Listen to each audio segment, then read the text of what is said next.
Buenas noches. Muchas gracias por asistir a este magno evento, acompañarnos a la conferencia de nuestro amigo de la casa, el doctor Enrique Caballero, sobre cómo prevenir o retrasar la diabetes mellitus tipo 2. Mi nombre es Jorge Sierra, yo soy gerente de negocio de Diabetrix. Diabetrix Healthcare es una compañía colombiana enfocada en el paciente con diabetes, que ofrece una solución integral en productos y servicios que ayudan a mejorar la calidad de vida de los pacientes. Quiero darle un especial agradecimiento a la Asociación Colombiana de Endocrinología, Metabolismo y Diabetes, especialmente a la doctora Amanda Páez, que nos acompaña esta noche, médica internista, endocrinóloga y presidenta de la asociación. Bienvenida. Bienvenidos a todos también.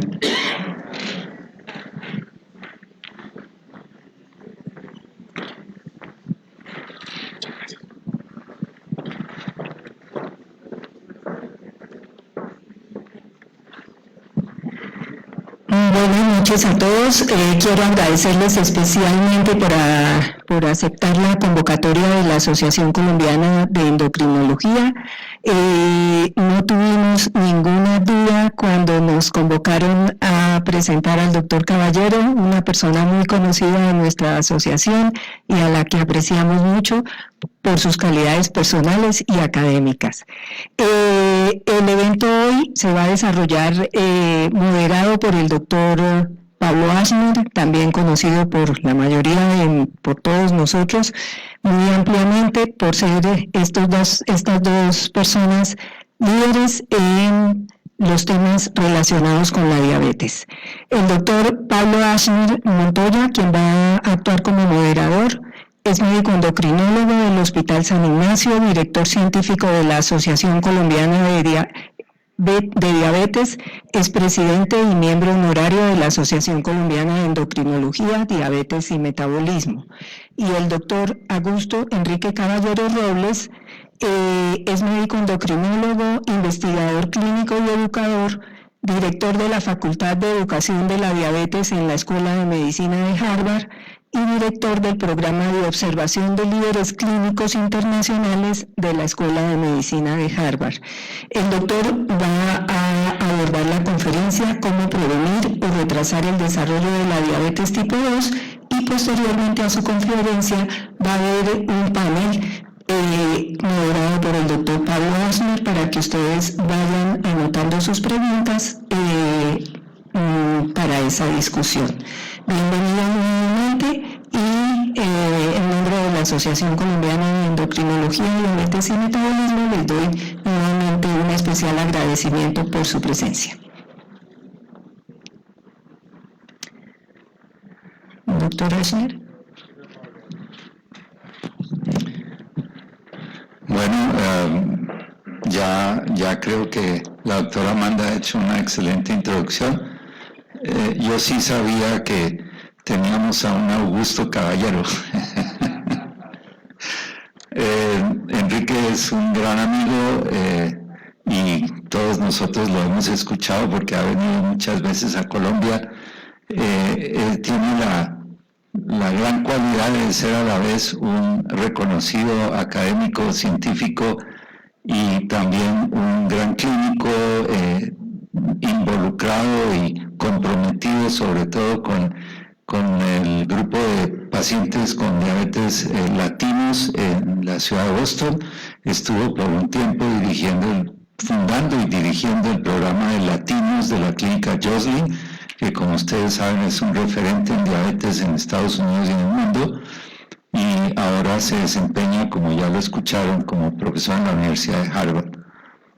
Él participó en el estudio DPP y desde entonces ha seguido muy de cerca todos los procesos y ha estado involucrado en múltiples investigaciones. Así que tenemos la oportunidad de escucharlo y de hacerle todas las preguntas. Esto se está transmitiendo por webinar, entonces también de allí van a llegar preguntas que trataremos de responder durante el panel.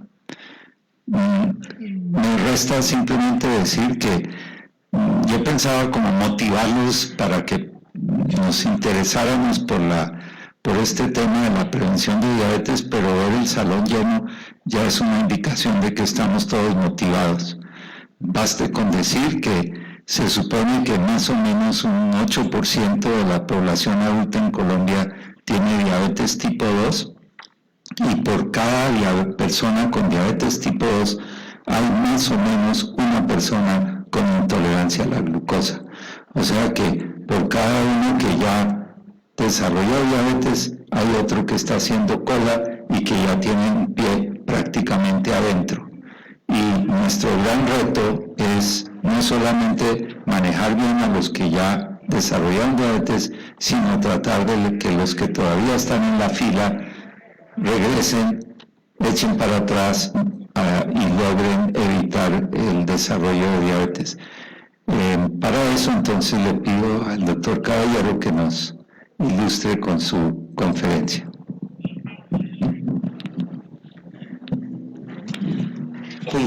Tienes eso, perfecto.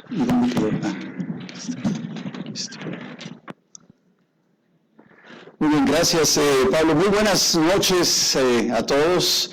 Agradezco realmente la invitación. Para mí es un honor, un placer verdaderos el estar aquí con ustedes.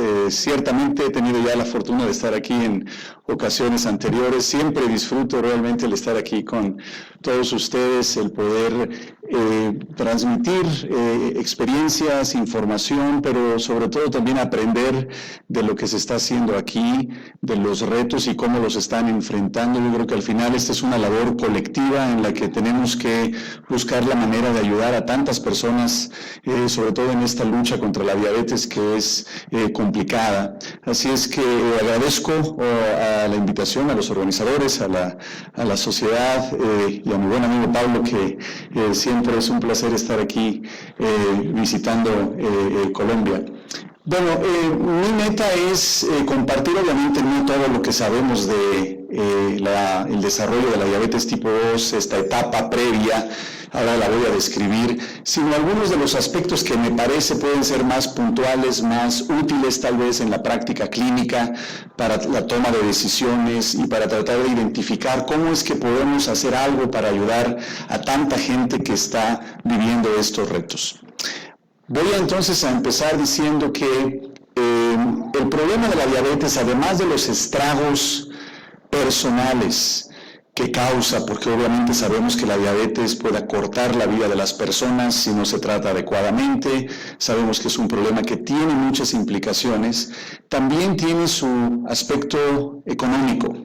La diabetes es uno de los problemas de salud más costosos en el mundo. No hay sistema de salud que yo conozca que no esté sufriendo los estragos de la diabetes, sobre todo la diabetes tipo 2, por su magnitud, por su frecuencia.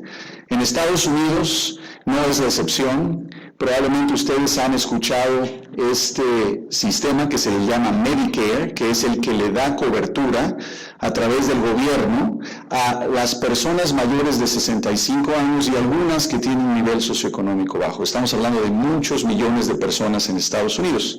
Nos dimos a la tarea hace algunos años de evaluar los costos de este sistema, que es el más grande en Estados Unidos, para saber qué tanto se está pagando por estos pacientes.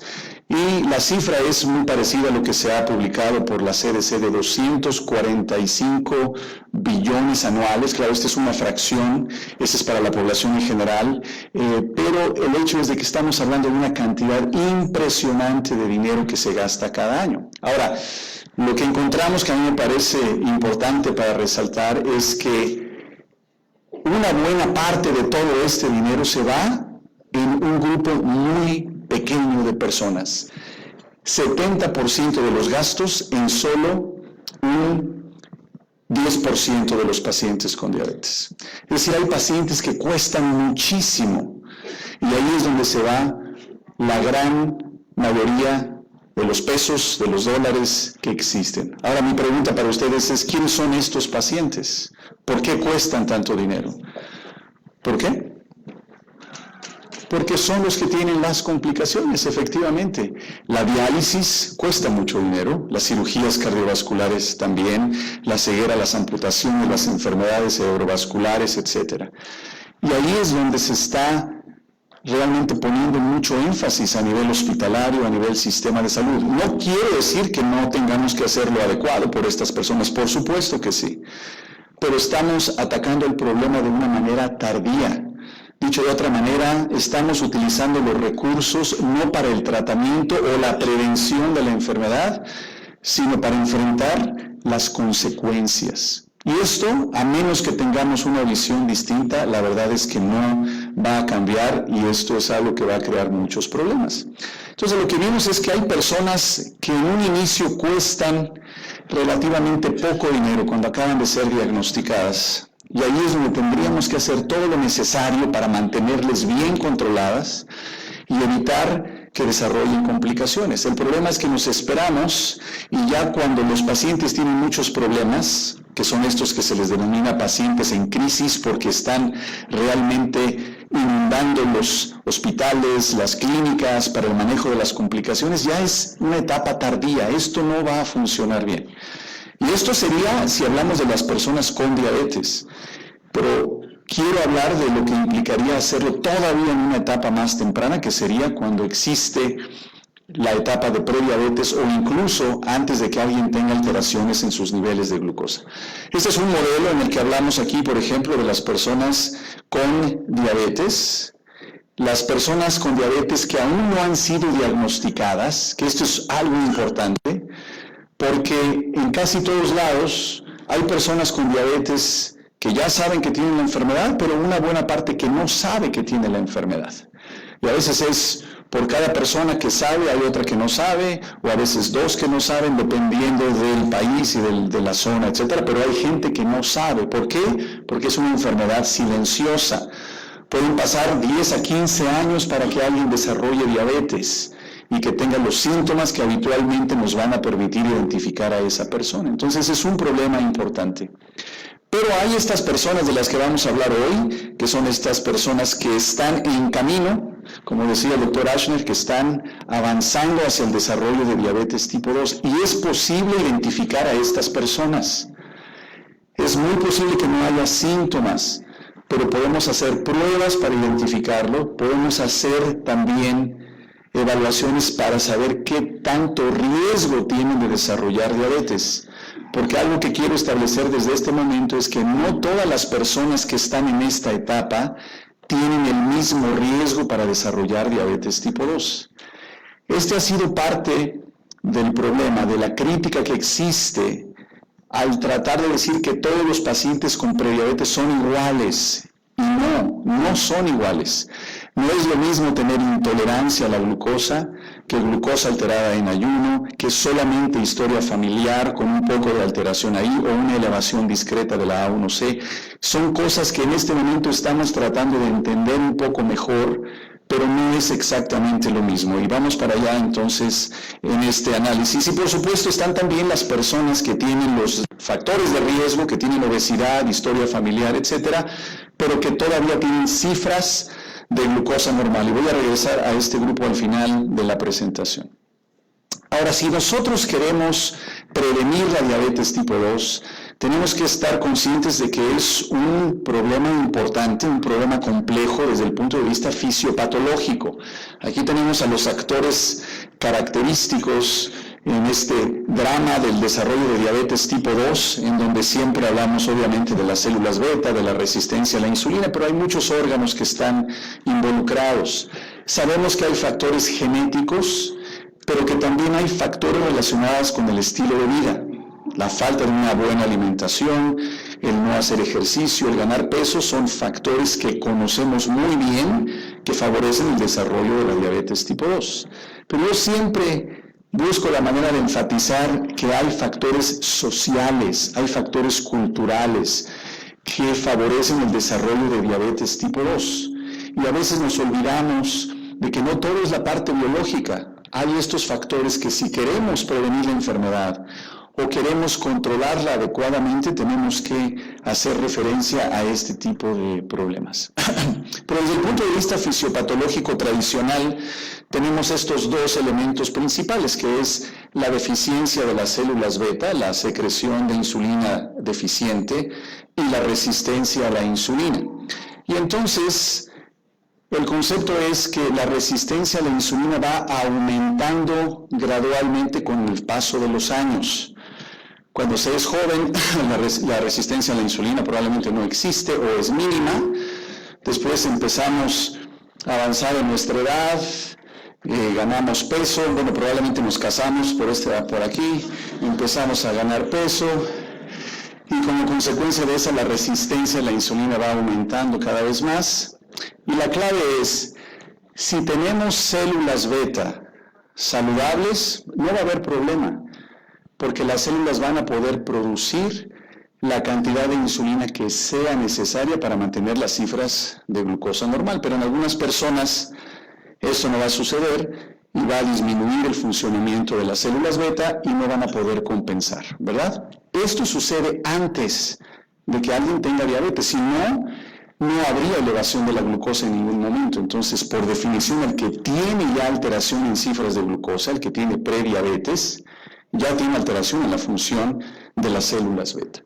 Y lo que sabemos también es que entre las cifras de glucosa en ayuno y la glucosa postprandial es la glucosa postprandial la que se afecta primero. Obviamente hay muchos fenotipos en la fisiopatología, hay quienes probablemente solo tengan alteración en la glucosa en ayuno, pero en términos generales podríamos identificar primero las alteraciones postprandiales en muchos de los pacientes.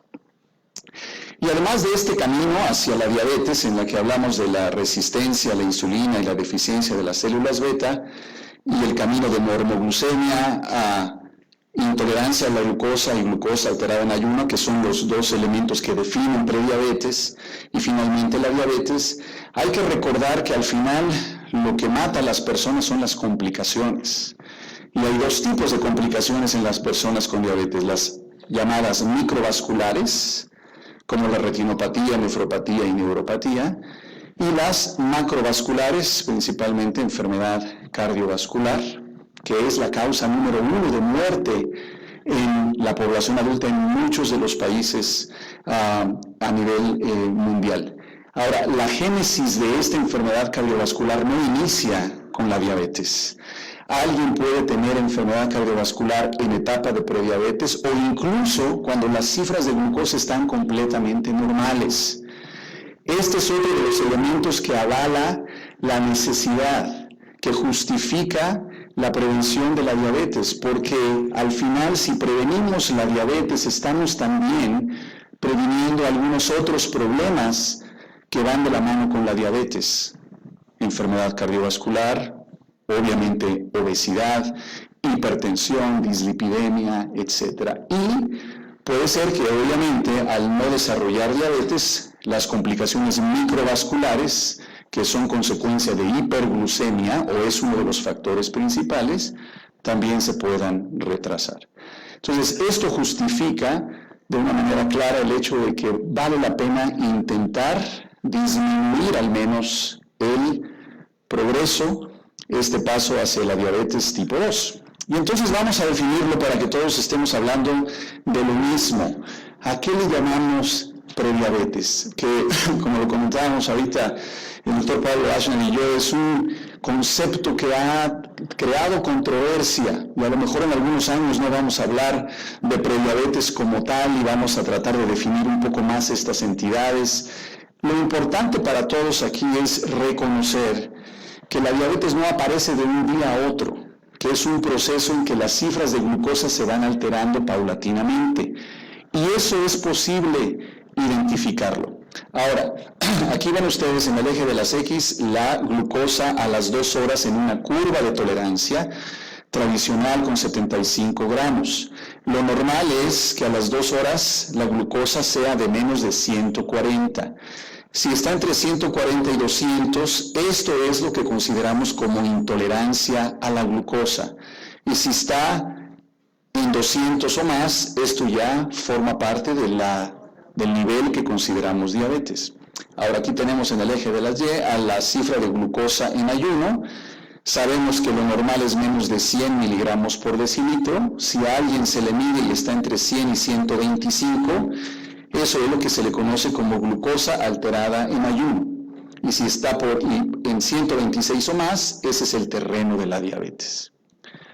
Hay otra manera, ¿quién me dice?, en que se puede diagnosticar la famosa prediabetes, que no sea con la glucosa en ayuno ni la curva. La hemoglobina glucosilada, ¿en qué nivel? De 5.7 a 6.5 es lo que se ha recomendado. Ahora, podríamos pasarnos toda la noche hablando de la correlación entre estas cifras y los que tienen intolerancia, los que tienen glucosa alterada en ayuno, porque no siempre todo el mundo cae en la misma categoría. Entonces, no son exactamente iguales, pero esa es otra de las recomendaciones para diagnosticar la prediabetes y lo voy a comentar un poco más adelante. Pero vale la pena reconocer una cosa: el riesgo para desarrollar diabetes no es el mismo en alguien que solo tiene glucosa alterada en ayuno o en alguien que solo tiene intolerancia a la glucosa, que si tiene las dos.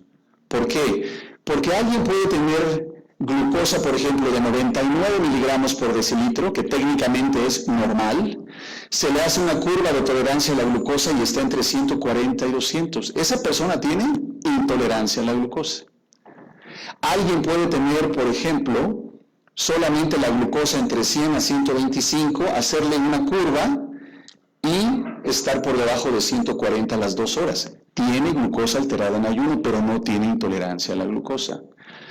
Esto es muy importante porque si encontramos personas que tienen ya ambas, esa persona por definición tiene un riesgo más alto para desarrollar diabetes tipo 2 que si solamente tuviera alguna de ellas. Y ese es justamente el grupo de personas que nosotros incluimos en el Programa Nacional de Prevención de Diabetes, porque obviamente el riesgo es mucho más alto. Así es que recuerden eso, porque incluso en las recomendaciones probablemente no hay que hacer lo mismo con todos. Incluso lo de los medicamentos de los que vamos a hablar tampoco necesariamente son para todas las personas, depende del riesgo que tengan cada una de estas personas. Y entonces hablamos de los programas, de los estudios que se han hecho para prevenir la diabetes tipo 2 para saber si esto es posible. Y podemos clasificarlos en dos grupos: aquellos que han evaluado cambios en el estilo de vida y aquellos que han evaluado la utilización de medicamentos. El programa de prevención de diabetes del que les voy a hablar es el único estudio en el que se han utilizado ambas estrategias, tanto cambios en el estilo de vida como medicamentos. Aprovecho para decir, porque ya no voy a hablar de eso, en un inicio teníamos troglitazona, que no voy a preguntar quién se acuerda porque eso va a definir quién tiene cierta edad, pero era la primera tiazolidinediona que existió, que tuvimos que quitar del programa por hepatotoxicidad. Lo que les voy a mostrar es simplemente los datos con metformina y muchas actualizaciones en relación con esto. Y obviamente que nos podríamos llevar mucho tiempo revisando cada uno de estos estudios, así es que me di a la tarea de hacer 3 tablas en las que hago un resumen de estos estudios. Y aquí lo que vemos es el estudio, la población, el seguimiento, cuántos años, qué tipo de intervención, la incidencia en cada uno de los grupos de estudio y en términos generales la reducción del riesgo. Entonces, hay un estudio en China en el que se evaluó dieta y ejercicio y ustedes aquí ven que fue un estudio que demostró una disminución en el riesgo de desarrollar diabetes. Está también el estudio en Finlandia que evaluó dieta y ejercicio con una disminución de un 58%. Es un estudio conocido para muchos acá, probablemente el doctor Pablo Ashner ha estado trabajando desde hace mucho tiempo con el doctor Jaco Tuomileto, que es el investigador principal de este estudio. De ahí es donde viene este instrumento, el FinRisk, para evaluar el riesgo para desarrollar diabetes y que es uno de los mejores instrumentos para tratar de detectar a esas personas. Tenemos nuestro programa del que voy a hablar en un momento. Hay un estudio con acarbosa, hay un estudio con Orlistat, que es un medicamento para bajar de peso. Está un estudio en Japón, está un estudio en la India, en el que se utilizaron, por cierto, dosis, a mí me parece bajas, de metformina, 250 miligramos 2 veces al día. Es una población diferente porque, como les voy a mostrar, nosotros tuvimos que utilizar o usamos una dosis más alta de la metformina para la prevención. Está un estudio con rosiglitazona, un estudio con ramipril, estudio con voglibosa, y todos ellos efectivos. El estudio con ramipril no mostró una diferencia significativa. Está el estudio Navigator con valsartán, el estudio con ateglinida que no mostró resultados positivos, otro estudio con rosiglitazona, con pioglitazona y más recientemente el estudio con liraglutide. Todos estos estudios han mostrado, o en la mayoría de ellos, que es posible disminuir el riesgo para el desarrollo de diabetes tipo 2. Entonces la pregunta sería, bueno, ¿por qué no usamos estos medicamentos entonces para prevenir la diabetes tipo 2? Hay varias circunstancias importantes. Número uno, son algunos de ellos medicamentos nuevos y todavía no tenemos la experiencia para usarlos en esta población por muchísimo tiempo. Número dos, son medicamentos costosos, algunos de ellos, como los análogos de GLP-1, se han estado haciendo algunos estudios con otros medicamentos. Hay posibles efectos adversos en algunos de ellos. Entonces, hay que tener mucho cuidado porque esas no son personas con diabetes, son personas con riesgo para desarrollar diabetes. Entonces, hay que seleccionar muy bien la estrategia para poder ayudarle a estas personas. Me faltó incluir aquí el estudio Olgen con insulina glargina, que también mostró una disminución en el riesgo. Pero la crítica ha sido que va a ser muy difícil, yo les puedo asegurar, que ustedes convenzan a un paciente a aplicarse insulina para prevenir diabetes, porque justamente lo más posible es que no quiere tener diabetes porque no quiere aplicarse insulina, ¿no? Entonces, eso va a ser siempre un riesgo, pero bueno, hay un estudio también con insulina. Entonces, voy a utilizar el tiempo que me resta para hablarles ya específicamente después de hacer este marco de referencia del programa de prevención de diabetes. Este es el estudio más grande y de mayor seguimiento en el mundo en prevención de diabetes tipo 2. Se ha hecho en Estados Unidos, lo iniciamos en el año 1996, ya llevamos 23 años de seguimiento del DPP, y fue un estudio pionero por muchas razones, y se hizo en 25 centros en Estados Unidos. Ya eliminé el grupo de proglitazona para que no crear confusión, y entonces hablamos de 3 grupos de estas personas. Todas ellas tenían intolerancia a la glucosa. Y aunque el criterio no fue que tuviesen glucosa alterada en ayuno, muchos de ellos, la gran mayoría, tenían cifra por arriba de 100 miligramos por decilitro en ayuno. Y los grupos que incluimos fueron aquellos que recibieron cambios intensivos en el estilo de vida, aquellos que utilizaron metformina y un grupo placebo. Estas personas recibían medicamento, era un estudio doble ciego, así es que nadie sabía si estaba con metformina o placebo durante la fase del DPP. Y estamos hablando de más de 1000 pacientes en cada uno de los 3 grupos de estudio. Ahora, quiero presentarles las características de los pacientes porque todo lo que voy a hablar tiene que ver con este tipo de personas. No es necesariamente aplicable a todas las personas con prediabetes o intolerancia a la glucosa, porque esto es lo que nosotros vimos en nuestra población en Estados Unidos. El promedio de edad, 50. Nótese cómo el promedio de la glucosa plasmática en ayuno es de 106 miligramos. ¿Esto es glucosa alterada en ayuno? Sí, ¿verdad? Porque quedamos que es de 100 a 125. Entonces, tienen glucosa alterada en ayuno y también tienen intolerancia a la glucosa porque ese fue el criterio para participar en el estudio. Índice de masa corporal, 34. Este es un índice de masa corporal muy alto en casi todos lados. En Estados Unidos para nosotros eso es realmente como lo común, no es tampoco lo más alto que vemos. Es una población, y esto es importante, con sobrepeso y obesidad importantes. Y como sucede con muchas de estas personas, no tienen alteración en la presión arterial sistólica ni diastólica, es una etapa relativamente temprana en ese sentido. Nótese la historia familiar de diabetes. Una buena parte de estas personas tienen historia familiar de la enfermedad. 16% de las mujeres tenían historia de diabetes gestacional. Y aquí les voy a pedir que se acuerden de este dato, porque este subgrupo de personas que tienen intolerancia a la glucosa e historia de diabetes gestacional es un grupo muy particular, porque ahí es donde tal vez podrían considerarse intervenciones importantes. De hecho, algunas de las guías sugieren prestar mucha atención a estas mujeres con historia de diabetes gestacional.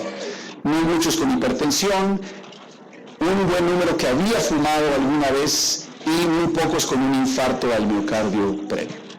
Ahora, fíjense bien, ¿qué es lo que pasó con el peso corporal?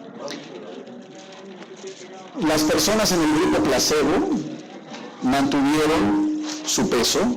Esto es en el estudio del DPP, que son los primeros 3-4 años del estudio. Las personas con metformina bajaron un poquito su peso y alcanzamos la meta de la disminución de un 7% en el peso corporal. Esa fue la meta en el grupo con cambios intensivos en el estilo de vida. Entonces, ¿qué hicimos para ayudar a estas personas a que perdieran peso? Mejorar la alimentación, por lo menos hacer 150 minutos de ejercicio a la semana, que equivale a 30 minutos 5 días de la semana, y todo eso ayudó para poder disminuir el peso corporal en estas personas. Entonces, eso es obviamente muy importante. Es curioso que estoy hablando de esto mientras todo el mundo está comiendo, ¿verdad? Pero bueno, ustedes no se preocupen, yo sigo adelante acá.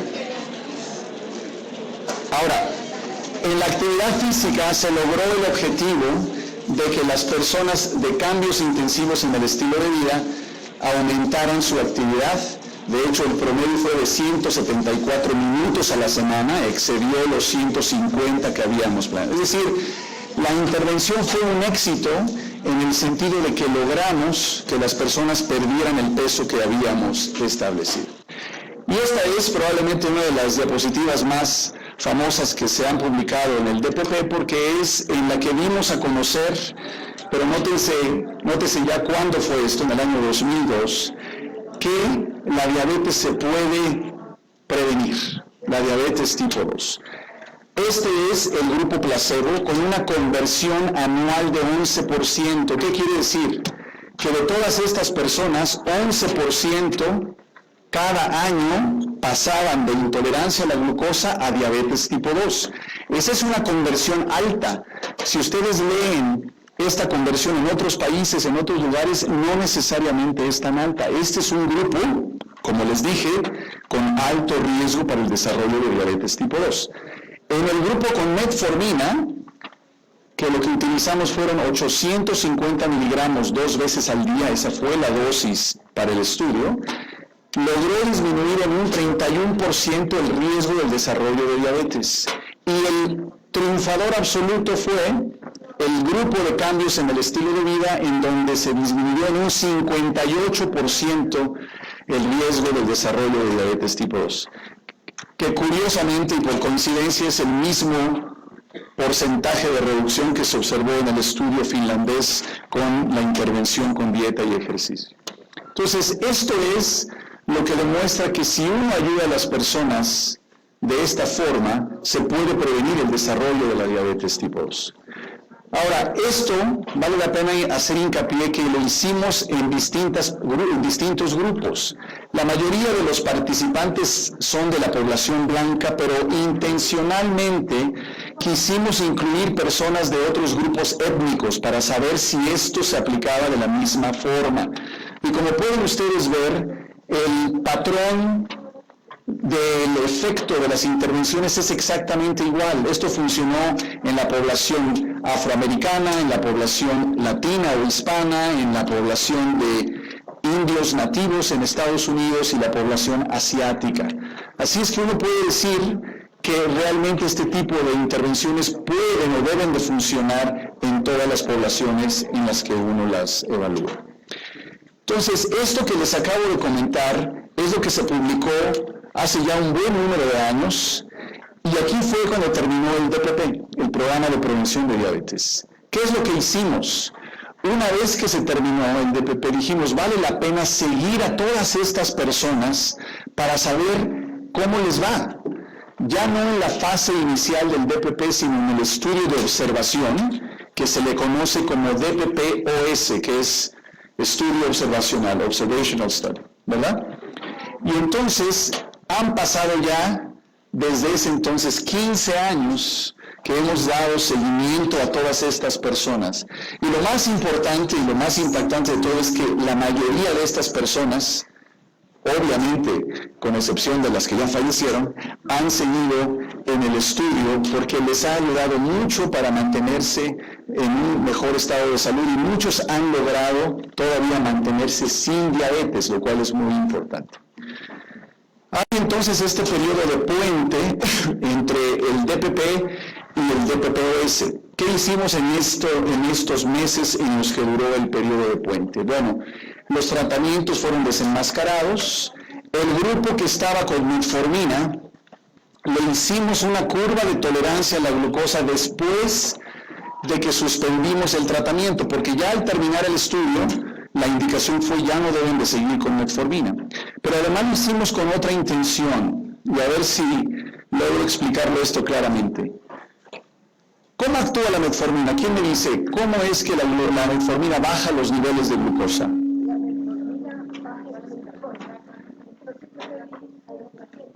¿La metformina baja el glucagón? Ok.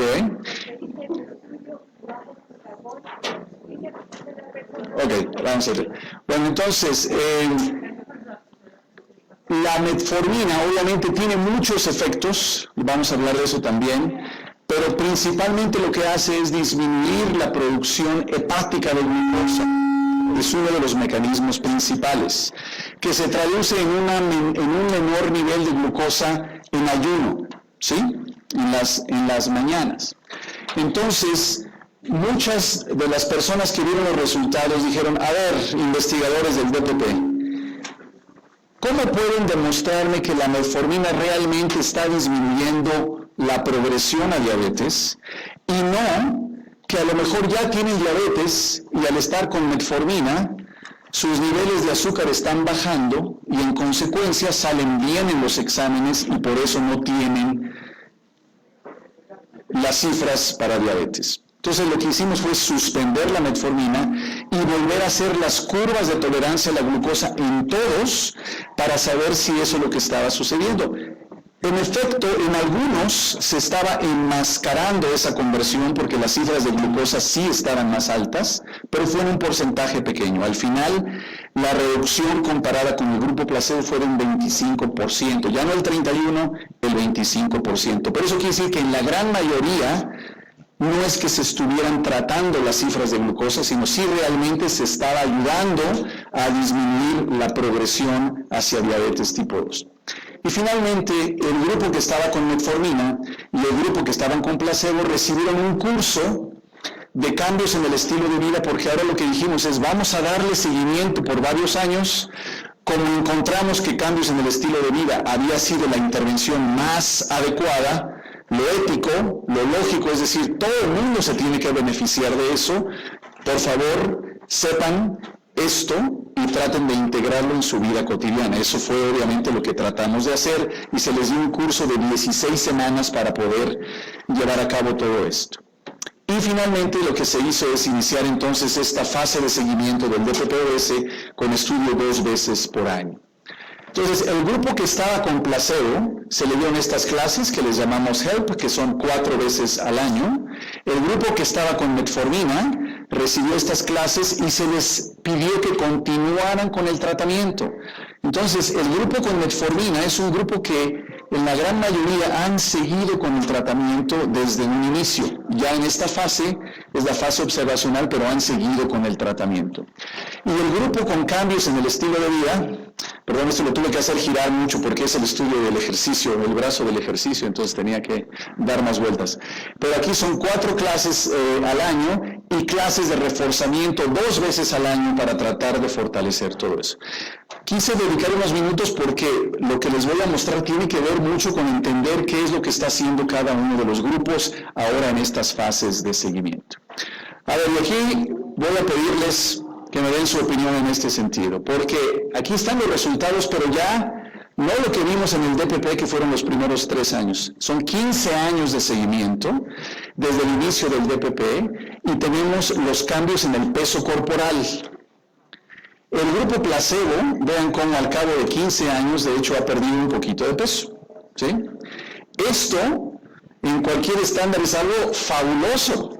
Porque ¿qué población conocen ustedes que en 15 años no gane peso? Estamos hablando de adultos de 50 años y que de hecho pierdan un poquito de peso. Este es el efecto de un estudio de investigación y el doctor Asen tal vez les puede contar más adelante cuando tengamos la discusión, parte de lo que se ha visto aquí en Colombia también en estos programas. Entonces eso desde ese punto de vista creo que es positivo. El grupo con metformina también ha bajado peso a lo largo de los años. Pero ¿qué notan ustedes? Que el grupo que perdió peso, con el paso del tiempo, ¿qué le pasó?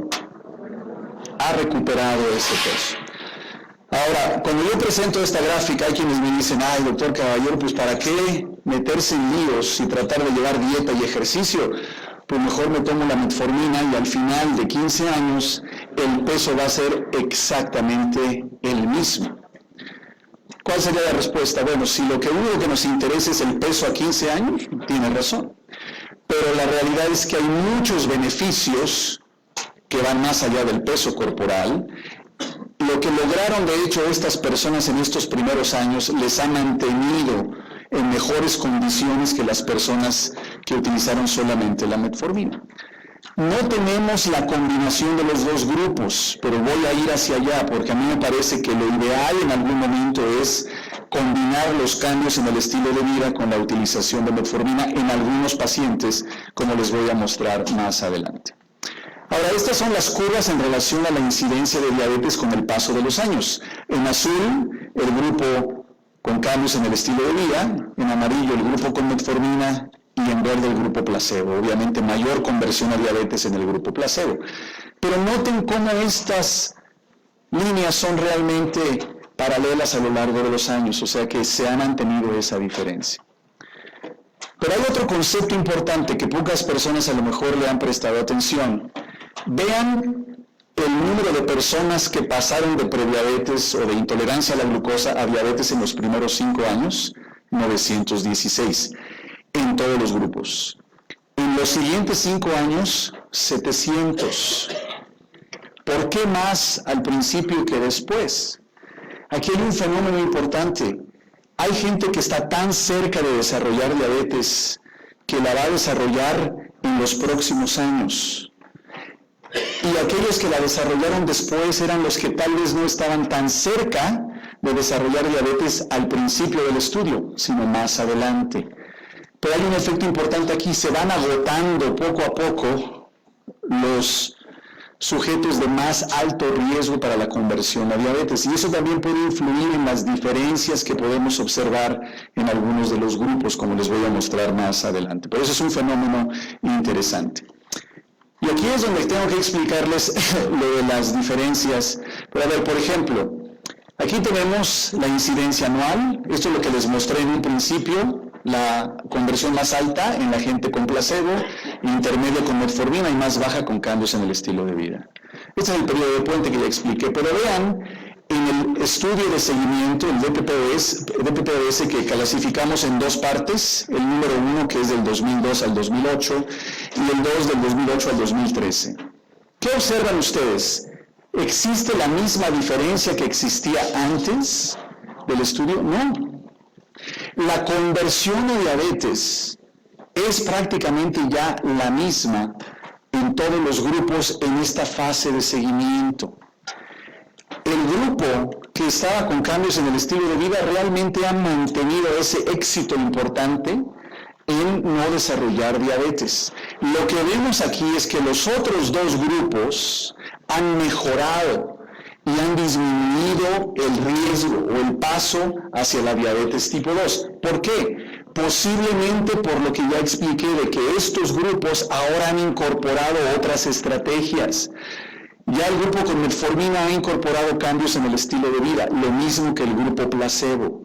Entonces, esos beneficios seguramente influyen en estos resultados, además de lo que ya les comenté, de que ya la población no es exactamente la misma porque el riesgo es un poco más bajo. La diferencia fue más notable cuando teníamos en los primeros años a las personas de mayor alto o de más riesgo. Entonces eso es importante para tomarlo en cuenta. Ahora, la otra pregunta importante es, bueno, todo esto suena fantástico, hemos dado a conocer que la diabetes se puede prevenir, es muy claro, esas son dos estrategias. ¿Qué ha pasado en Estados Unidos como consecuencia de esto? Estamos hablando 17 años ya, del 2002 que se publicó hasta la fecha. Puedo decir que hay noticias buenas y noticias malas. ¿Cuáles son las noticias buenas? Las noticias buenas son que en estos 17 años se han logrado cosas muy importantes. Por ejemplo, en las guías ya existen recomendaciones específicas para identificar y tratar de prevenir la diabetes. El gobierno de Estados Unidos ya ha creado un código para poder decir que un paciente tiene prediabetes, algo que no existía antes, igual que con la obesidad. El sistema de Medicare del que hablé, aunque eso fue en enero del 2018, pasaron casi 16 años para lograr eso, ahora ya puede pagar por las intervenciones para prevenir diabetes, algo que no se había logrado antes. Ya se ha logrado apoyar con fondos a programas de prevención. Entonces, ha sido un proceso lento, pero se han logrado muchas cosas importantes. Eso es muy bueno. ¿Cuál es la mala noticia? Yo diría que como consecuencia de esto se han implementado tal vez un promedio o un total de 1.700 programas de prevención de diabetes en Estados Unidos, que suena como un número obviamente muy grande, 1.700 en hospitales, en clínicas, en centros de salud, en combinación, por ejemplo, con el YMCA, que es este centro para hacer ejercicio, etcétera, en combinación con algunos otros grupos, y se ha creado este Programa Nacional de Prevención de Diabetes.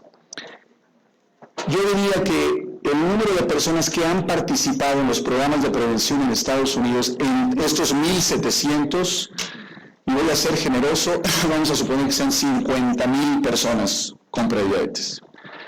Se estima que en Estados Unidos hay, si todos los consideramos con prediabetes, con cualquier alteración de la glucosa, 84 millones de personas con prediabetes en Estados Unidos y 30 millones con diabetes. 50,000 de 84 millones. Entonces, eso sí podría ser desmoralizante porque podríamos decir, se han hecho muchas cosas, pero caray, todavía falta muchísimo para poder alcanzar un beneficio para todas las personas que están con prediabetes. Obviamente suena muy ambicioso poder ayudarles a todos, pero la realidad es que los números demuestran que es una fracción muy pequeña. Sin embargo, yo creo que es halagüeño el hecho de que ya se ha establecido este tipo de abordaje, que ya se ha reconocido y que no hay duda, hace falta trabajar más en este sentido para ayudar a la población. Y varias iniciativas están basadas en la comunidad. Yo creo que esto es lo que se tiene que hacer. No los pacientes ir a los hospitales, es que se establezcan en la comunidad. Es que realmente otras personas, a lo mejor otras personas con prediabetes les ayuden a ellos, que es parte de lo que el doctor Ashton me comenta se ha estado haciendo acá en Colombia. Yo creo que son cosas que realmente pueden ayudar para tener un impacto mucho mayor en nuestras comunidades. Bueno, ahora les voy a mostrar los datos más recientes que hay con la metformina, porque hay publicaciones muy recientes. Esta es hace 3 años en el que se da a conocer lo que ha pasado en los 15 años de seguimiento. Aquí tenemos la incidencia de diabetes, sigue siendo menor en el grupo con metformina, aquí solamente comparada con el grupo placebo, y lo del peso que ya les comenté, que se ha mantenido en el grupo con metformina. Ahora, ¿qué tan fácil ha sido que los pacientes tomen? Estamos hablando de muchos años para tomar un medicamento. Bueno, nosotros consideramos que una buena adherencia al tratamiento era si se tomaban por lo menos el 80% de todas las tabletas que les dimos como parte del estudio. Eso lo logró el 72% de los participantes en el DPP, que son los primeros 3 años del estudio. En los 15 años de seguimiento, 49%, es decir, bajó del 72% a prácticamente la mitad de los pacientes. No es fácil tomar un medicamento por 15 años, eso lo entendemos, pero aún así, La mitad de las personas ha tomado 2 tabletas al día por 15 años. Y eso obviamente les ha ayudado a disminuir el riesgo de diabetes. Entonces, obviamente, es algo para tomar en cuenta. Ahora, aquí es donde quiero enfatizar algo porque, si bien es cierto que yo creo que la metformina es un medicamento excelente y lo usamos en primera línea para la diabetes en todo el mundo, también me he dado cuenta, y seguramente es el caso en Colombia, que le queremos dar metformina absolutamente a todos, no solamente al paciente que está enfrente, sino a lo mejor el que pasa por atrás y a la que está acompañando. Yo honestamente no creo que tengamos que darle metformina absolutamente a todas las personas que conocemos. Hay que saber quiénes son las personas que se benefician de la metformina y qué estamos buscando, para qué le estamos dando a esa persona el tratamiento con metformina. Entonces, en el caso de la incidencia de diabetes, ya les mostré que hay una disminución del 31% en la fase del DPP, y en el DPP-OS probablemente porque ya, como les dije, se tomaban el medicamento menos frecuentemente, ya es más tiempo, bajó a un 18%. Pero aquí está uno de los aspectos importantes que vimos en el DPP. La metformina trabajó muchísimo mejor en personas con un índice de masa corporal por arriba de 35, en el que la reducción, si ustedes la ven, es del 53% comparada con el placebo, prácticamente la misma que aquellas personas que hicieron dieta, ejercicio y participaron en el grupo de cambios intensivos. Entonces, la metformina puede ser muy efectiva en personas que tienen este nivel de índice de masa corporal, y tiene sentido porque la metformina trabaja disminuyendo la resistencia a la insulina. Entonces, mientras más... ¿Perdón? Ahorita vamos a hablar de eso.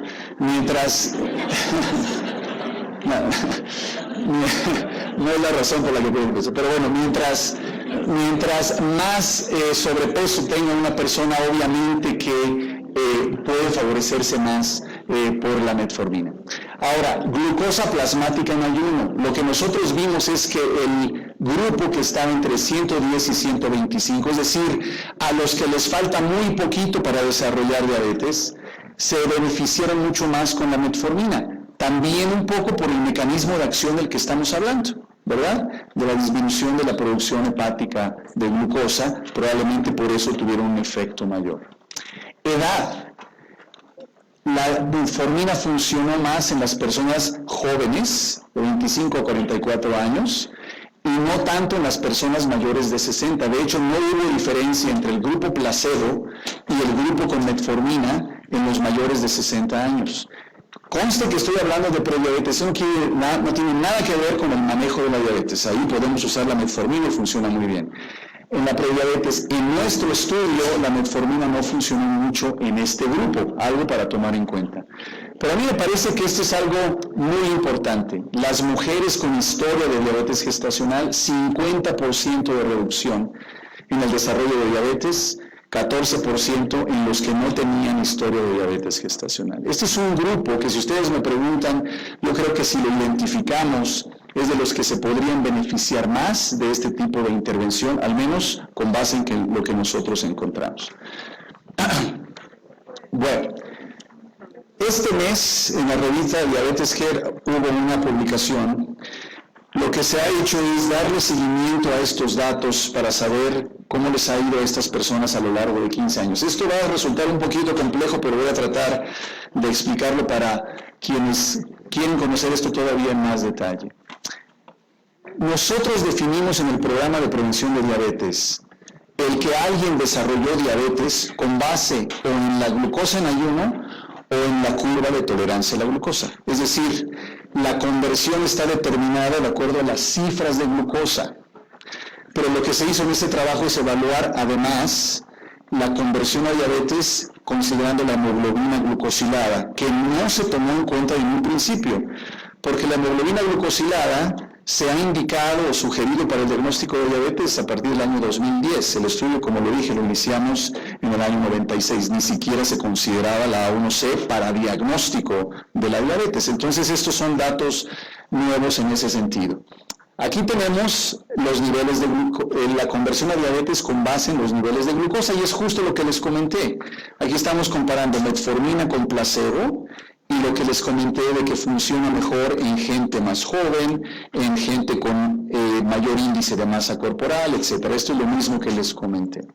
Ahora, hay otra forma de presentar esto, que es la diferencia en la tasa de desarrollo, que es ya tomando en cuenta el número de personas que desarrollan diabetes en cada uno de los grupos. Es otra manera de presentar la información, pero esto también es con base en niveles de glucosa, y aquí lo que destaca es lo que les comenté de las mujeres con historia de diabetes gestacional, es decir, muy consistente con lo que les comenté.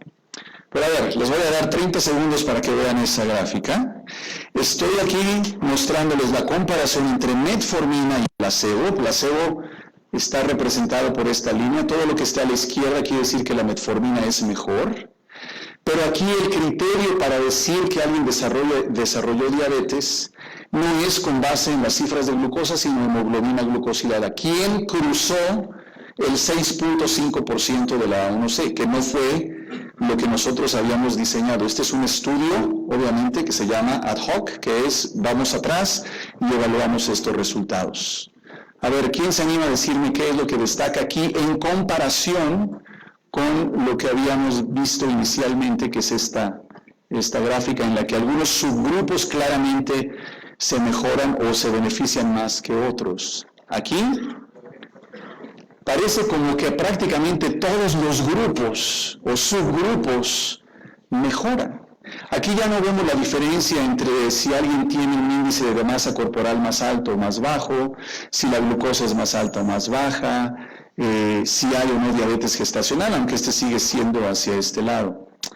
Y esto, estoy seguro, va a crear cierta controversia, porque lo que estamos diciendo aquí es, bueno, al final puede ser que la metformina beneficie a más personas que aquellas que definimos inicialmente con base en todo lo que ya les mostré.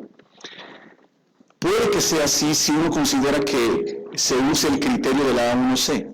¿Cuál sería la diferencia entre determinar que alguien tiene diabetes con base en las cifras de A1C, comparándolos con las cifras de glucosa o una curva? Finalmente, las cifras de glucosa o una curva de tolerancia lo que nos están mostrando es lo que está pasando en un solo momento. La A1C nos está dando una historia y nos está reflejando lo que está pasando durante el día, durante la noche, y entonces podría ser que tal vez la metformina tuviese efectos que no estamos captando cuando se hace la curva o solamente con la glucosa en la mañana. Entonces, podría sugerir que a lo mejor hay más beneficios de lo que pensamos inicialmente con la metformina. Por supuesto que hay que tener cuidado, porque este es un estudio, como les dije, que vamos atrás en el tiempo y hacemos el análisis. Esto no podemos tampoco categorizarlo o ser tan vehementes en este sentido, pero sí vale la pena tomarlo en cuenta, por eso se los quise mostrar. Bueno, entonces la incidencia de diabetes, que ya les mostré con la metformina, y la pérdida, estamos hablando de los mecanismos. ¿Cómo es que la metformina ayudó para disminuir el riesgo para diabetes? Una buena parte de esto fue explicado cuando uno pone todas las variables, el efecto en el peso corporal, que sabemos que es una de las maneras en las que actúa la metformina.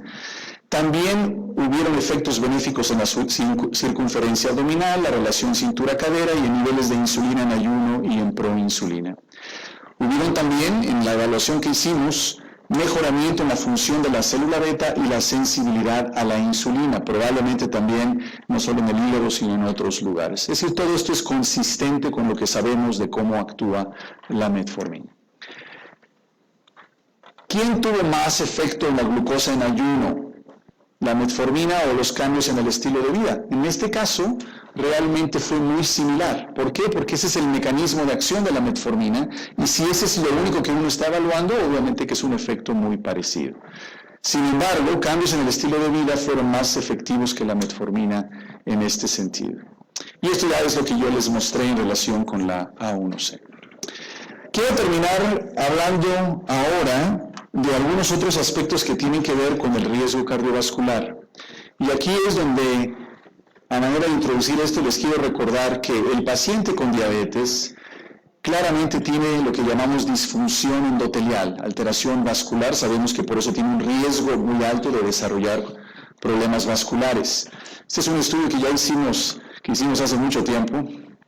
De hecho, hasta puedo decir que fue en el siglo pasado, porque fue en el año 99. Y tenemos personas con intolerancia a la glucosa, que son las que estamos hablando del programa de prevención de diabetes, que ya tienen alteración vascular, pero también están las personas que son familiares de personas con diabetes, que incluimos en el estudio. No tienen diabetes, tienen cifras de glucosa normales, todas curva de tolerancia a la glucosa normal. El único pecado, historia familiar de diabetes tipo 2, y ya hay disfunción endotelial significativa. Levante la mano quien tiene un familiar con diabetes tipo 2. Uy. Bueno, espero que me vuelvan a invitar a Colombia después de todas estas noticias que estoy viendo acá. Pero bueno, así son los datos, es la información que tenemos. Ahora, no todo está perdido, porque este es el tipo de personas en quienes también, obviamente la historia familiar no la podemos cambiar, pero estas personas tenían un promedio de índice de masa corporal de 26, es decir, estaban en sobrepeso. Entonces, si alguien puede manejar eso, también puede disminuir este tipo de problemas. Y en el caso de la metformina, hicimos un estudio en el que vimos cómo también se puede mejorar la función endotelial en personas con intolerancia a la glucosa. Este fue un estudio que hicimos, de hecho, en México, es decir, es una población probablemente más cercana a la que tenemos aquí en Colombia, y que estos efectos no dependieron del efecto tradicional en glucosa, peso, presión arterial. Posiblemente la metformina tenga algunos efectos vasculares directos. Yo creo que todavía no sabemos todos los detalles en ese sentido. ¿Qué pasó en el DPP? Como se esperaba, hay efectos favorables en algunas de las subfracciones de lipoproteínas, la proteína C reactiva y en el activador del plasminógeno tisular. Las personas que no tenían síndrome metabólico al principio tuvieron menor riesgo de desarrollarlo en el grupo de metformina comparado con el placebo. La metformina no hace muchos cambios en presión arterial y en lípidos, eso es congruente. No hubo diferencia a 10 años en los factores de riesgo en los grupos. Acuérdense que ya no son tan diferentes esos grupos. Y 14 años después del inicio del DPP, disminución significativa en la presencia y severidad de calcio coronario. Esto es algo que evaluamos en los pacientes y aquí se los quiero mostrar. Recuérdense que el calcio coronario se puede evaluar habitualmente con una tomografía. No debe haber calcio coronario, por eso cualquier nivel por arriba de 0 se considera como anormal. Y aquí tenemos la prevalencia al cabo de los 15 años de estudio de calcio coronario en los distintos grupos. Y nótese cómo el grupo con metformina tiene menor calcio coronario. Obviamente no es una diferencia enorme, pero está ahí y es significativa. No así en las mujeres, es algo que solamente se vio en los hombres. Así es que parte de esto lo tenemos que entender un poco mejor, pero es uno de los efectos adicionales que se han podido ver con la metformina en el programa de prevención de diabetes. Y para finalizar, ¿cuál es la otra cara de la moneda? Porque sabemos que la metformina obviamente es un medicamento de bajo costo, noble, que se puede utilizar mucho, pero sabemos que hay trastornos gastrointestinales. ¿Qué vimos nosotros? Síntomas gastrointestinales menores se presentaron en prácticamente 1 de cada 10 de las personas con metformina y el 1% en el grupo placebo. Es decir, esto lo sabemos y es algo que se tiene que manejar, por eso la iniciación, o mejor dicho, el inicio y el aumento gradual de la dosis es algo recomendado, y también buscar las mejores opciones de las presentaciones, etcétera, para la mejor tolerancia de la metformina.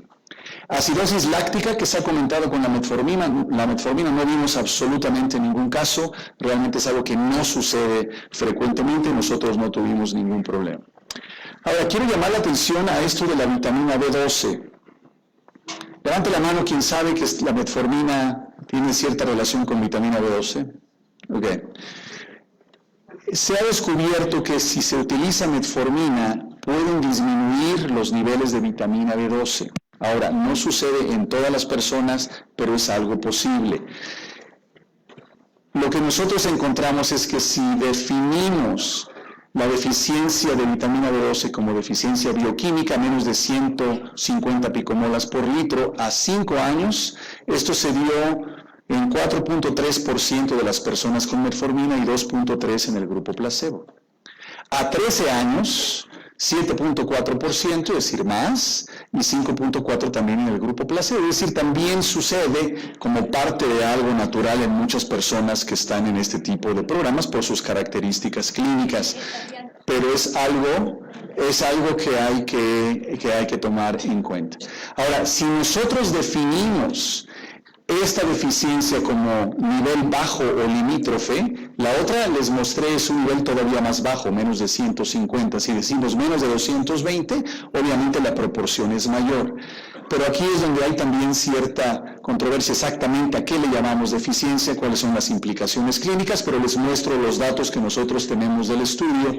Y entonces la recomendación es, si vamos a utilizar metformina, y creo que esto aplicaría no solamente para la prediabetes, sino para la diabetes también, si es posible, valdría la pena medir vitamina B12. Ahora, uno puede decir, bueno, si al final la implicación clínica es que va a haber anemia, pues simplemente hago una biometría hemática y se acabó, es mucho más fácil, menos costosa que la vitamina B12.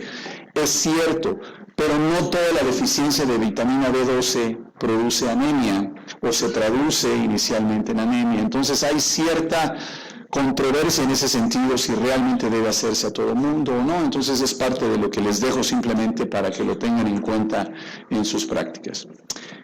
Este es el modelo del que hablamos. Insisto, yo creo que hay que controlar a las personas con diabetes muy bien. Hay que diagnosticar a las personas con diabetes, eso sin duda es importante. Ya les mostré lo que podemos hacer con las personas con prediabetes, pero yo sigo pensando que a lo mejor, si uno lo ve desde el punto de vista de la historia natural de la diabetes, la etapa de prediabetes, podríamos decir, es una etapa tardía, porque ya hay alteraciones de glucosa.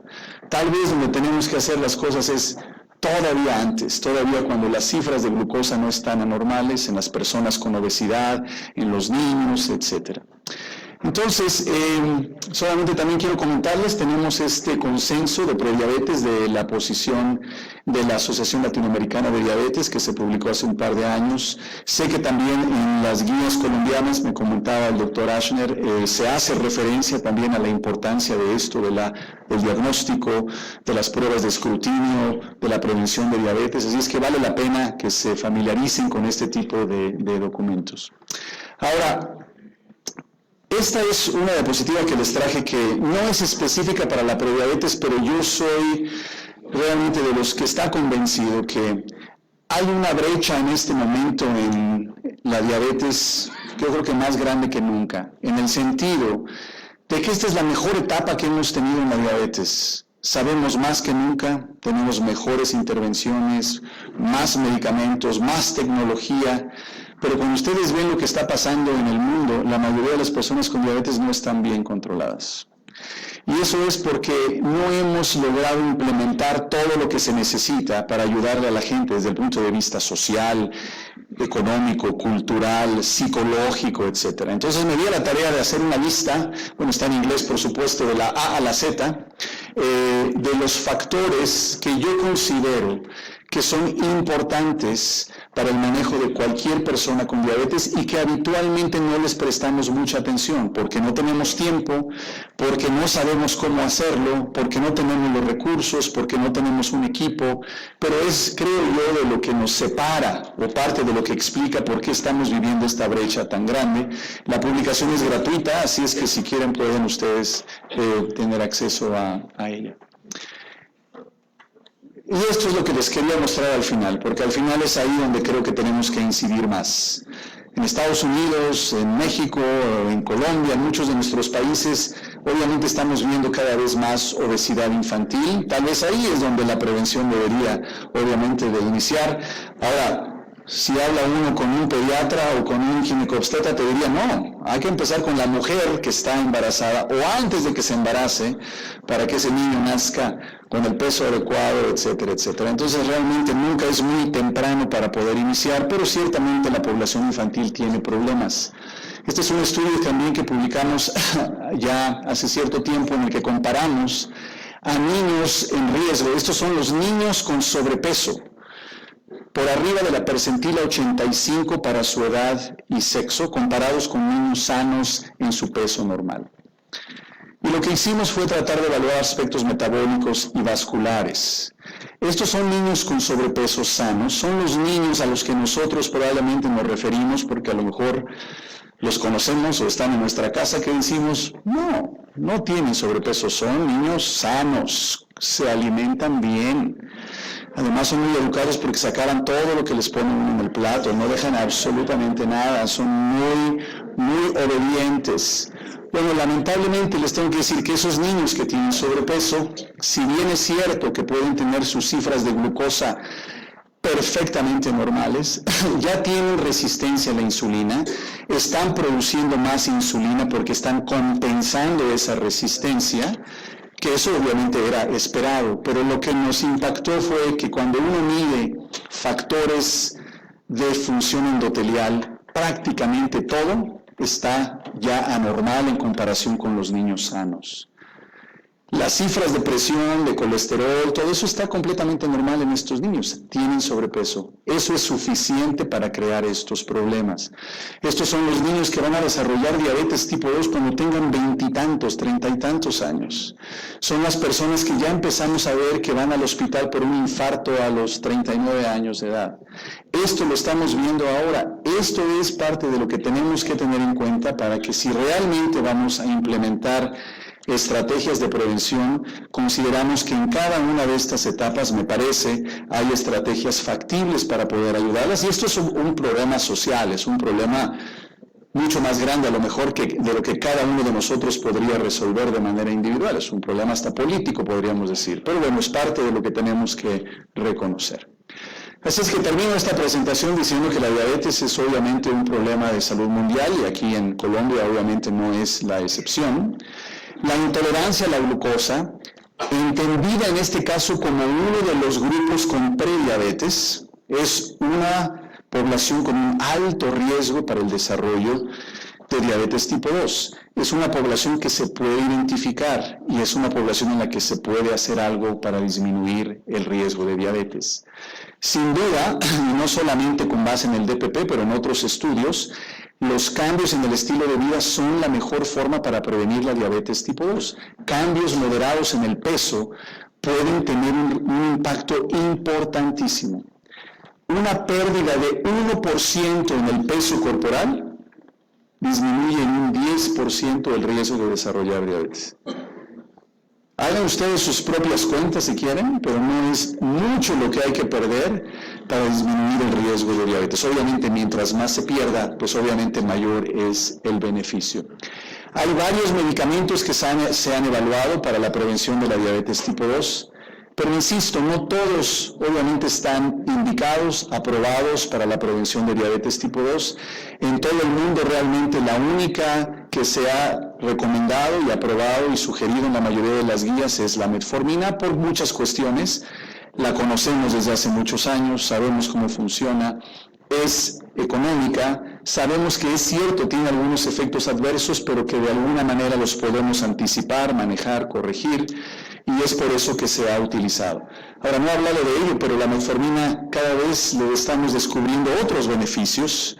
Obviamente eso no se lo digo nunca a un paciente, pero la metformina, como ustedes saben, está asociada probablemente a un menor riesgo de algunos cánceres, que se está investigando también. Entonces, pues, posiblemente esas sean otras de los beneficios que podamos hablar en algún momento.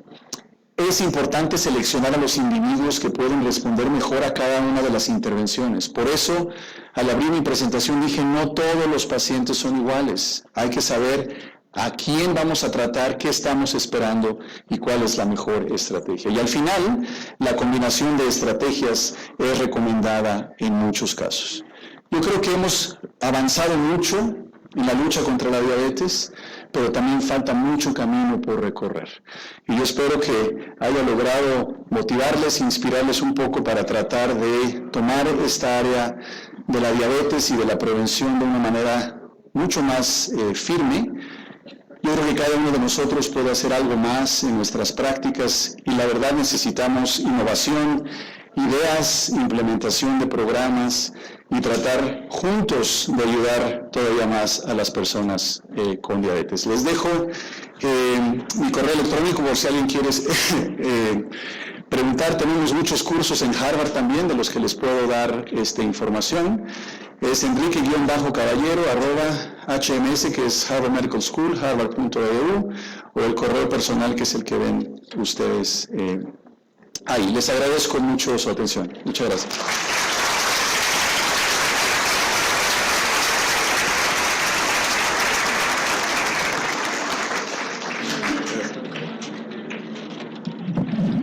Muchas gracias, Enrique, por esta excelente presentación que nos resumió de una manera magistral lo que hasta el momento se ha hecho en prevención de diabetes a nivel de estudios clínicos. Vamos a proceder a la discusión. Si tienen alguna pregunta, están los, no los veo, sí, ahí están los micrófonos. Entonces abrimos el panel para preguntas. Cristian. Muchas gracias. Es claro que el manejo no farmacológico, cambio de estilos de vida es lo principal y creo que todos lo hacemos, pero si ustedes decidieran hacer como un flujograma terapéutico en relación a las intervenciones farmacológicas, yo plantearía las que tenemos en Colombia: agonista GLP-1, metformina y orlistat. ¿Usted cómo plantearía el diferencial de pacientes para cada uno? Es decir, ¿cuál sería el paciente ideal para metformina con prediabetes? ¿Cuál sería el paciente ideal para orlistat con prediabetes? ¿Y cuál sería el paciente para liraglutide con prediabetes? Muchas gracias. Sí, muy buena pregunta. Yo creo que tiene que ver con lo que enfrentamos en la práctica clínica también. Yo diría, si hay acceso a estas opciones terapéuticas y el sistema puede asegurar que el paciente pueda obtener el medicamento, que sea el mismo costo y que no sea nada oneroso para nadie, podríamos ponerlas en el mismo nivel. Y ahí podría decir, claro, los análogos de GLP-1 son muy buenos en el sentido de que hay estudios que muestran que un paciente puede disminuir peso y en consecuencia puede disminuir el desarrollo de diabetes, orlistat también.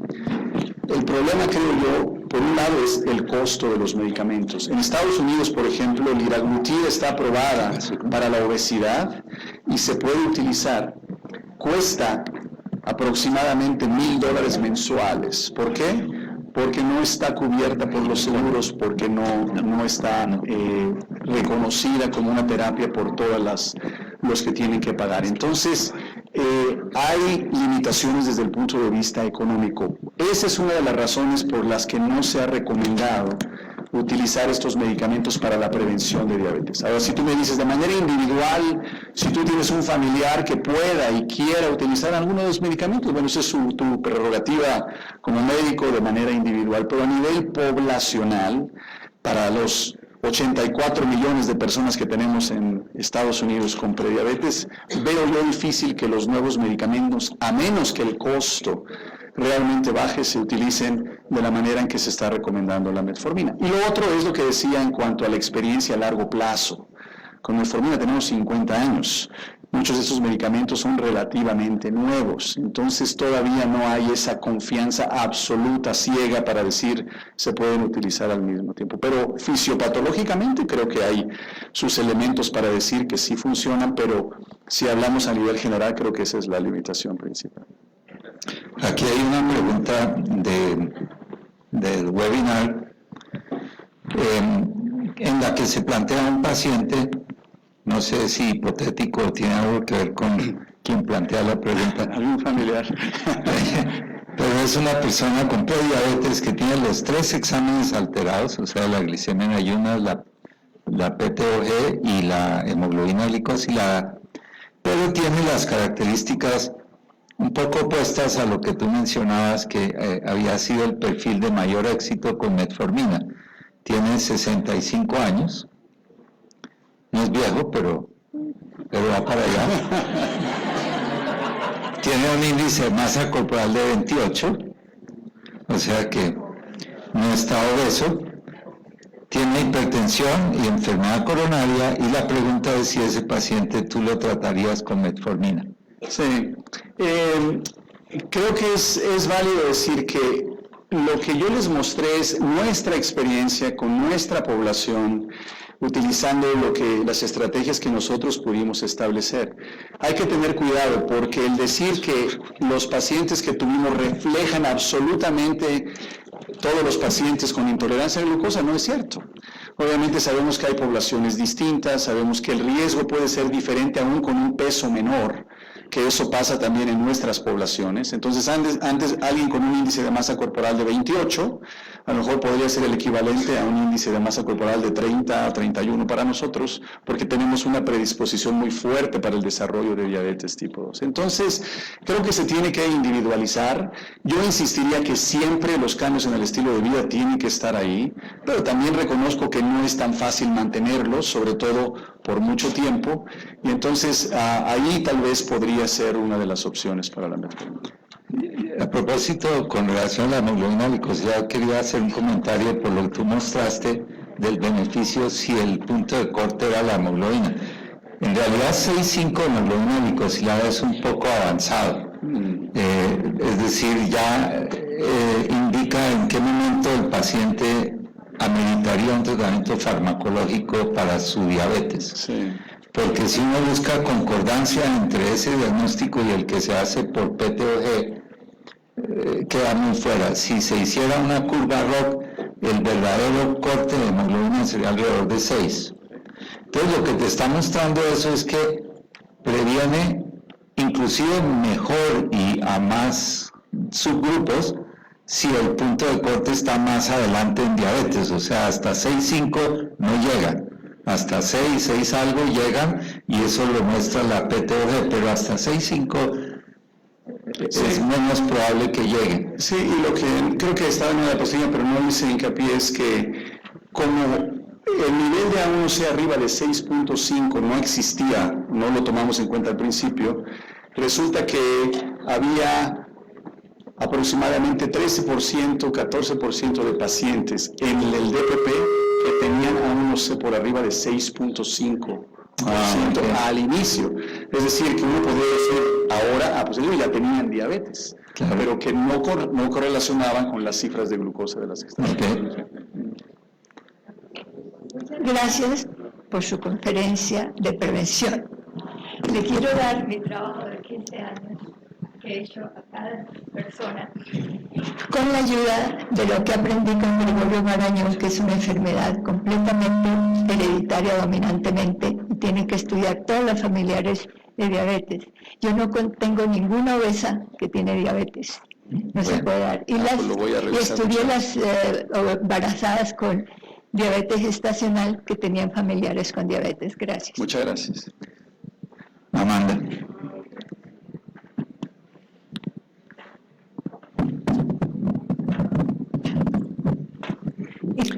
Doctor Caballero, la población que ustedes han recogido está a todo lo largo de Estados Unidos o es puntual de la zona este de los Estados Unidos? No mostré el mapa, pero hay 25 centros en todo el país. Sí, prácticamente abarca las ciudades principales de Estados Unidos. ¿Y ha sido uniforme los hallazgos en todos o sigue existiendo ese mapa de tendencia en la población norteamericana, que las poblaciones en el sur del país son mucho más propensas a obesidad? Sí.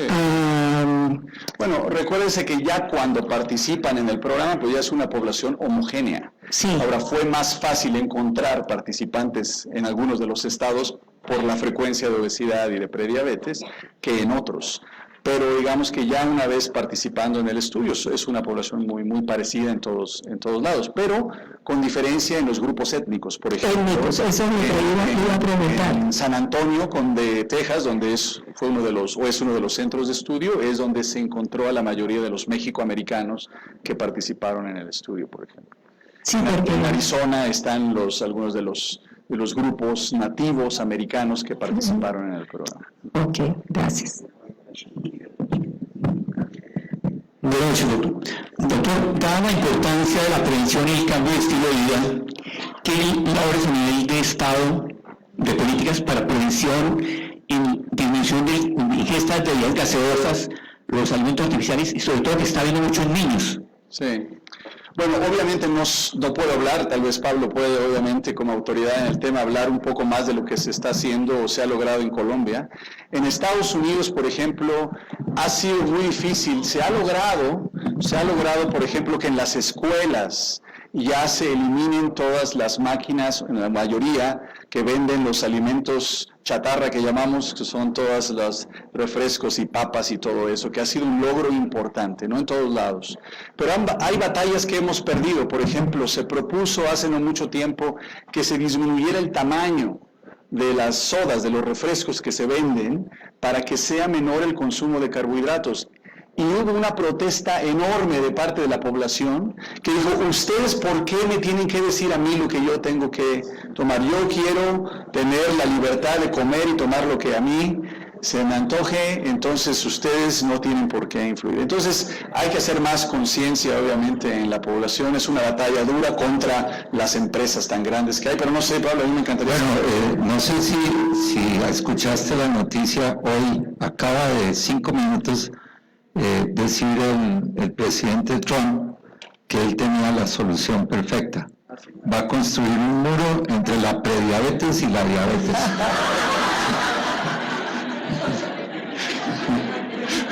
El problema es que no está considerando que somos expertos en pasarnos por abajo. Doctor, buenas noches. Teniendo en cuenta que se daban 2 dosis de metformina para el estudio de la prevención y que casi el 50% a lo largo deja de adherirse al medicamento, ¿cuál es su concepto sobre solo iniciar dosis bajas, 500 miligramos de metformina para prevención en este tipo de pacientes? ¿Cuánto cree que va? Sí, bueno, es una pregunta común y difícil de contestar porque obviamente no tenemos los datos. Lo que nosotros podemos decir es que 1.700 miligramos es la dosis que podríamos recomendar para poder tener el mismo efecto que nosotros tuvimos en nuestra población. Hay que considerar que es una población que pesa más probablemente de lo que ustedes pueden ver acá. A lo mejor ahí podría uno justificar una dosis menor. El estudio de la India que les mostré usó dosis pequeñas, 500 miligramos al día, y tuvieron un efecto positivo. Es una población completamente diferente. Entonces, tal vez algo intermedio podría funcionar, pero no tenemos esa información. Yo pienso que si es posible, habría que llegar a la dosis recomendada de 1.700 miligramos o al menos 1.500 para esperar estos efectos, pero por supuesto va a depender si la persona está tolerando el medicamento o no.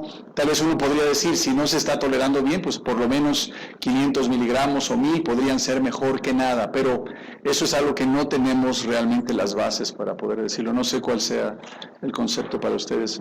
Que se haya hecho un estudio, no, el hindú, como tú mencionaste, no mostró un resultado tan dramático como lo mostró el estudio de PP. Claro. Sí. O sea, la disminución en la incidencia de diabetes fue menor y no fue comparado con placebo, no fue una diferencia muy notoria. Sí. De hecho, ha habido algunas discusiones sobre si realmente se hizo el monitoreo de la toma del medicamento en la forma adecuada, en fin. Sí. No está claro eso. Yo pensaría lo que tú dijiste al comienzo, que lo clave es el cambio de estilo de vida porque es lo más permanente, es lo más efectivo. Y te iba a preguntar, en el análisis al cabo de un año del estudio de PP, se vio que había una diferencia en la progresión entre aquellos que habían regresado a una PTOG normal y los que continuaban con intolerancia. Y eso de alguna manera permitía establecer un pronóstico de quiénes iban a progresar a diabetes y quiénes no. Y mi pregunta es si no sería más razonable empezar con cambios de estilo de vida dentro de un programa, es decir, no a nivel de consultorio, sino meter a esos pacientes a un programa de prevención bien montado.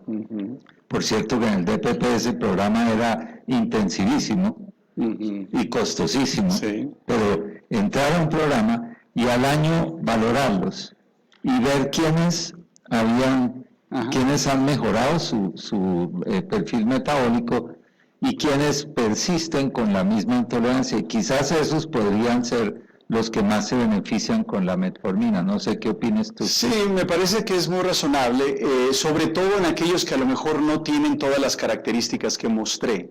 Porque uno podría también decir, bueno, si alguien tiene ese índice de masa corporal, es una persona joven, tiene datos de resistencia a la insulina, tiene la glucosa a lo mejor un poquito más alta la de ayuno, cerca de 125, yo pienso que se le podría dar metformina desde un principio, pero no son todos. Como tú bien dices, hay algunos en los que valdría la pena ver primero cómo responden a los cambios en el estilo de vida y si no están mejorando, si no ha habido cambios, entonces sí considerar la metformina. Que no comenté, por cierto, quiero aprovechar porque no hablé de cifras, pero estas intervenciones, cambios en el estilo de vida y la utilización de metformina, fueron en muchos de los análisis que se hicieron costo efectivas. Es decir, que es cierto, se invierte en un programa, pero el beneficio es mayor. En Estados Unidos, por ejemplo, se ha estimado que el costo por año en el manejo de un paciente con diabetes es de $2,700 cada año por los primeros 3 años, un total casi de $8,000 en los primeros 3 años. Un paciente que ha desarrollado diabetes y que es de reciente diagnóstico. Una intervención de cambios en el estilo de vida, obviamente de la manera que nosotros la hicimos puede ser muy cara, pero aún así estamos hablando de $500, $600 por persona. Si uno se da cuenta que uno hace esa inversión, pero eso de costo de $8,000 va a disminuir significativamente, entonces por todos lados son intervenciones que también valen la pena. El problema es que en muchas de nuestras instituciones no hay apoyo para esto porque dicen, ¿cuándo vamos a ver el beneficio?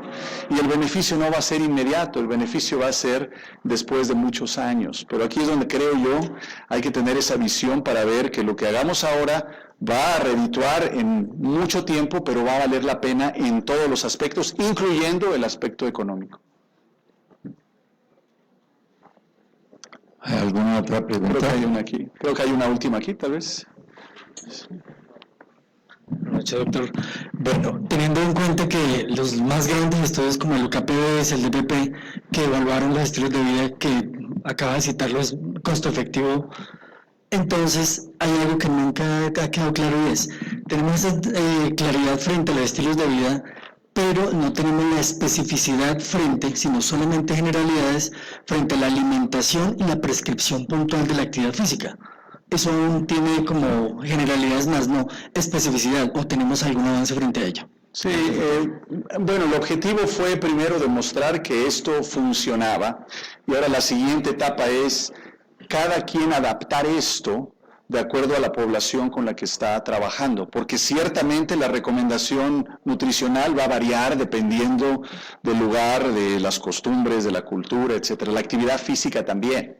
Entonces, yo creo que es ahí donde se tiene que establecer eso. A mí me encantaría que Pablo tomara esto, porque yo creo que lo que se ha hecho en Colombia, aunque no es un esfuerzo nacional, pero ya ha habido cambios interesantes de adaptación, de prevención, ¿no?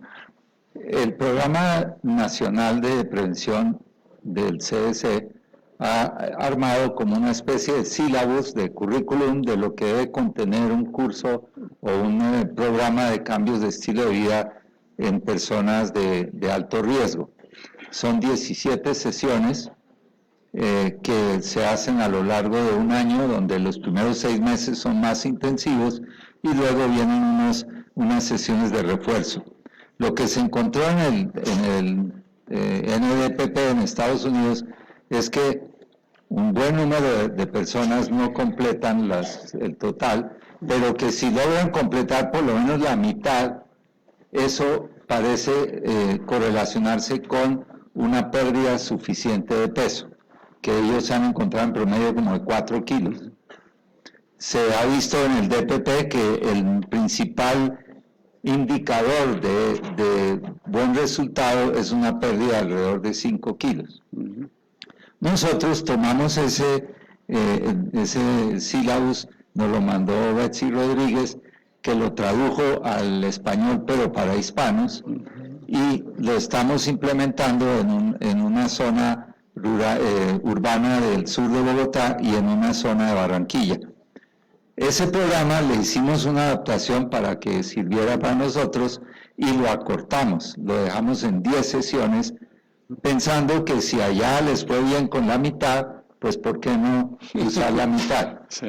En vista de que eso no es fácil, porque mantener a la gente yendo a las sesiones, terminan solo yendo los más motivados y los más desocupados, que son los que tienen tiempo. Entonces, por eso lo hemos tratado de acortar. ¿Qué resultado puede dar? No lo sabemos. Este es un estudio que estamos haciendo que demora 3 años, llevamos 1, nos falta todavía tiempo para demostrar si eso tiene alguna viabilidad en nuestro medio. Lo que más hemos encontrado son barreras, dificultades, porque es muy difícil convencer a una persona que se siente bien, que está contenta, que come bien, de que lo que está haciendo está mal y que en realidad lo que tiene es un problema de salud, cuando no siente nada. Inclusive hasta la misma hipertensión se siente porque les da dolor de cabeza y lo asocia, pero la intolerancia no produce ningún síntoma. Ese ha sido el principal problema que hemos encontrado. Sí. Pero estamos usando para toda esta estrategia de implementación, inclusive para los mismos cursos, estamos entrenando a gente de la propia comunidad, porque ese es un problema que aquí es tal vez más complicado que en Estados Unidos, y es que aquí hay muy pocas enfermeras, muy pocos educadores en diabetes, y los necesitamos todos para manejar a las personas con diabetes. Es decir, no podemos contar con el personal sanitario para hacer prevención. Tenemos que pensar en contar con gente entrenada de la comunidad. Sí, involucrarlas, entrenarlas para que ayuden con todo eso. Sí. Y tampoco es fácil, o sea, hay muchas dificultades en la implementación, pero creo que hay que empezar. Yo quería, por lo menos por parte mía, terminar con algo que me preocupa, y es que esto estamos hablando es de comunidad, de tamización, de ir, de promover, pero en los hospitales, en los centros de salud, hay un montón de gente por ahí que por algún motivo le han pedido una PTOG, una prueba de glicemia, y tienen intolerancia y andan sueltos. No se hace nada con ellos. El que tiene diabetes entra a un programa de diabetes. Si hay un programa de obesidad, de pronto los que son obesos. Pero hay mucha gente andando por ahí con intolerancia a la glucosa que no se ha metido a ningún programa, no se le ha prestado mayor atención, y eso es crónica de una diabetes anunciada. Claro, y además ese es el grupo que por definición es posible que tenga mayor riesgo, porque por algo están en los hospitales. Hay gente que a lo mejor tiene hipertensión, tiene otros de los factores de riesgo, a lo mejor tuvo un infarto, etcétera. Entonces yo creo que también en los hospitales, en las clínicas, hace falta identificarlos y crear opciones para ellos, ¿no? También, sí.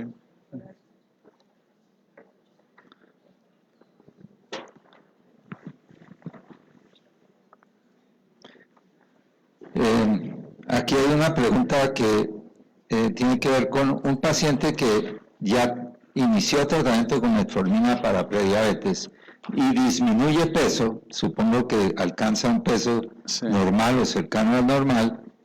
¿Se le debe retirar la metformina cuando mejora el peso o se le debe continuar? Sí. Bueno, la experiencia que tenemos es que obviamente vale la pena continuar con el medicamento, porque mientras esté el medicamento ahí va a estar ofreciendo esos beneficios. Pero esto es muy común, que uno piense, por ejemplo, cuando tiene el colesterol alto, usa una estatina, el médico le dice ya su colesterol está bien y lo primero es, bueno, ya no necesito el medicamento, pero la realidad es que muy probablemente el colesterol va a subir, igual que la presión arterial. Lo ideal sería en algún momento tratar de eliminar medicamentos, pero en la gran mayoría de las condiciones yo creo que vale la pena continuar. La excepción sería, a lo mejor, si alguien ha estado ya mucho tiempo con la metformina, suspenderla y ver qué pasa. Tal vez hacer una nueva curva de tolerancia a la glucosa, evaluar y ver si se ha logrado mantener ya sin el medicamento. A lo mejor se podría. Pero en nuestro caso, la indicación fue continuar de manera continua. Bueno, y una última pregunta que se me apagó esto, creo que se le acabó la batería. Ok, pero... el celular antes. Hay dos preguntas ahí, una sobre costo efectividad que tú ya contestaste en el sentido de que es costo efectivo, pero la otra es sobre, ya vimos que la troglitazona definitivamente quedó fuera. Yo fui uno de los que la conociste. Hicimos estudios al comienzo, sí. Pero está la pioglitazona. Sí. ¿Qué opinas de usarla? Sí, la pioglitazona tal vez de todos los medicamentos que mostré es la que uno podría considerar como una alternativa, pienso yo, después de la metformina, porque ya se tiene más experiencia, porque ya, por ejemplo, ahora no cuesta tanto como costaba antes, porque a pesar de lo que preocupó la rosiglitazona, me parece que la pioglitazona es distinta y posiblemente tenga algunos beneficios. Hicimos un estudio, de hecho, el estudio IRIS, en el que se mostró que en personas con resistencia a la insulina, la pioglitazona disminuyó el riesgo de enfermedad vascular cerebral. Entonces, tiene otros beneficios que yo creo que podrían funcionar, sobre todo si se utiliza a lo mejor en una población todavía más selecta. Por ejemplo, sabemos que la pioglitazona puede producir retención de líquido. Obviamente en gente que tenga problemas cardíacos no sería ideal. Sabemos que puede haber algunos problemas óseos que no están todavía bien documentados. Tal vez en una persona que tiene historia de esto, tal vez no sería lo ideal. El antecedente de cáncer de vejiga, si eso está presente, yo creo que sería obviamente no la persona indicada. Entonces, en una subpoblación de personas que a lo mejor o no toleran la metformina, o han usado la metformina pero tienen efectos que no son los ideales, tal vez sería otra de las opciones a considerar. Y que, por cierto, de los estudios fue uno de los que tuvo mayor impacto en gente con resistencia a la insulina. Sí, es un poco paradójico que la gran mayoría de los pacientes con pioglitazona aumentan peso. Sí. Esa es una situación. Se supone que aumentan más grasa periférica, pero vaya uno a convencer a una señora de que lo que le hace ver gorda no es su grasa abdominal, que puede estar tranquila. No creo que funcione. Bien, yo creo que hemos llegado al final. Quiero agradecer muy especialmente al doctor Caballero porque ha sido, espero, muy ilustrativo todo lo que se ha discutido acá. Espero que llevemos varias iniciativas a casa y que las pongamos en práctica y que la próxima vez que veamos una PTOG con indicadora de intolerancia sepamos qué hacer y tomemos la iniciativa de manejar ese paciente. Así que muchas gracias, Enrique. Gracias de nuevo a la Sociedad Endocrina.